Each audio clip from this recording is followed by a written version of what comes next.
அஸ்ஸலாமு அலைக்கும் friends.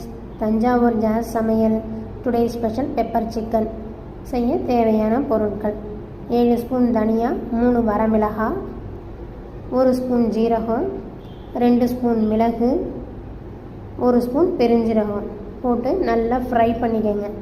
Oil விடாமல் ஃப்ரை பண்ணணும். நல்லா ஃப்ரை பண்ணால் நல்லா ப்ரௌன் கலராக வரும், நல்லா வாடையாகவும் இருக்கும். அப்போ என்ன செய்யணும், ஆஃப் பண்ணிவிடுங்க. நல்லா கலராக வந்ததுக்கப்புறம் ஆஃப் பண்ணிவிட்டு ஒரு மிக்ஸி ஜடியில் போட்டு நல்லா பவுடர் ஆக்கிக்கோங்க. ஆரம்பிட்டு அரைச்சிக்கோங்க. அரைச்சி ரெடி பண்ணி வச்சுங்க. ஒரு 1/2 கிலோ சிக்கனுக்கு தேவையான அளவு தான் நான் சொல்கிறேன். ஒரு 7 ஸ்பூன் எண்ணெய் விட்டுக்குங்க. எண்ணெய் விட்டு 5 காஞ்ச மிளகாய் விதை நீக்கினது போட்டு கொஞ்சோண்டு பெருஞ்சீரகம் போட்டுக்கோங்க. கருவேப்பிலை ஒரு 2-3 கொத்து நல்லா உருவி போடுங்க, சூப்பராக இருக்கும். கருவேப்பிலை தான் இதில் வாடகை நம்மளுக்கு பெப்பர் சிக்கனில். ஒரு 20 சின்ன வெங்காயம், பச்சை மிளகாய் போட்டு நல்லா வதக்குங்க.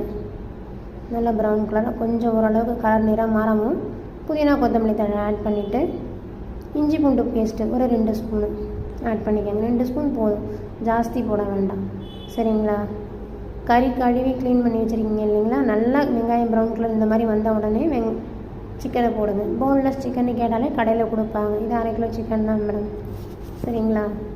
வீட்டில் ட்ரை பண்ணி பாருங்கள். ஆனால் எல்லாருமே இது இதுமாதிரி நல்லா ஃப்ரை ஆகணும். 1 ஸ்பூன் உப்பு, ஒரு 1/4 ஸ்பூன் மஞ்சத்தூள், கொஞ்சம் நல்லா மறுபடியும் ஒரு கிளறி விட்டுட்டு மறுபடியும் கொஞ்சம் நாளைக்கு கழிச்சு தக்காளியை போடுங்க.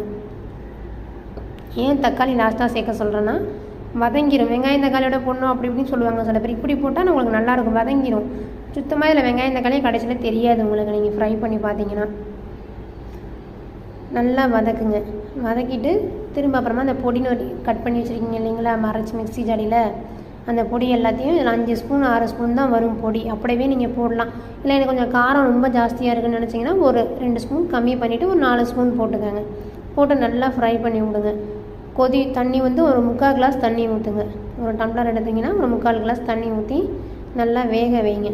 நல்லா தளபுலன்னு கொதிக்க வரும். கொதி வரும்பொழுது நீங்கள் என்ன செய்யணும், டக்குன்னு அடுப்பை சிம்மில் வச்சுட்டு ஃப்ரை பண்ணுங்கள்.